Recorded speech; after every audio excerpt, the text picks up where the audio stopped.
Finally po, nasabi na rin po namin to, nung weekend po kami nag-strategic planning ng ating EXICOM at naimbita po natin si former Secretaries Babe Singson at Ping De Jesus. Marami po siguro sa inyo, nakatrabaho na sila.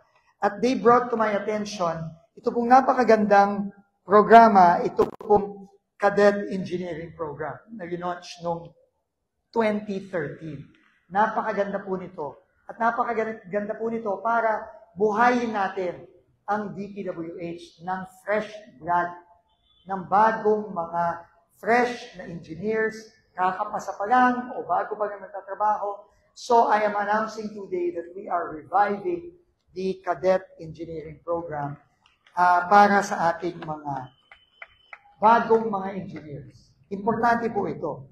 At as proof that I am very serious about this, I am very, very happy to announce something. No?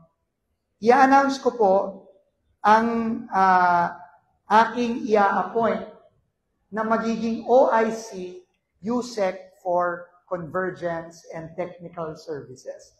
No, i-announce ko po. At siya po, nakakatuwa, nalaman ko lang this morning, ay kasama sa first batch ng Cadet Engineering Program.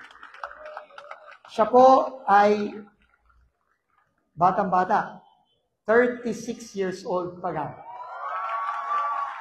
36 years old pa lang siya.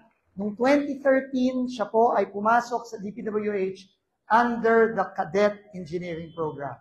I've met her a few times, pero everybody whom I talked to, kasama na rin si Sec Babe Singson, na kinausap ko nung weekend, has a lot of great words to say about this very, very young, dynamic, and professional lady.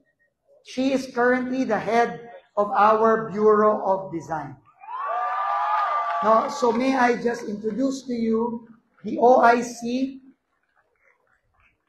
of the Undersecretary for Convergence and Technical Services.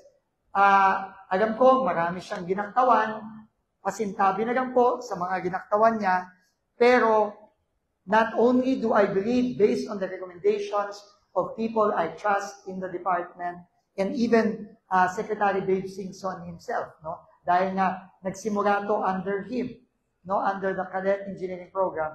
But I also want to tell everyone, kung ikaw ay masipag, kung ikaw ay magaling, kung ikaw ay hardworking, at most importantly, kung ikaw ay honest, aangat ka sa departamentong ito. So may I just introduce you our OIC Undersecretary for Convergence and Technical Services, OIC Lara Esquivel. Lara, please join me.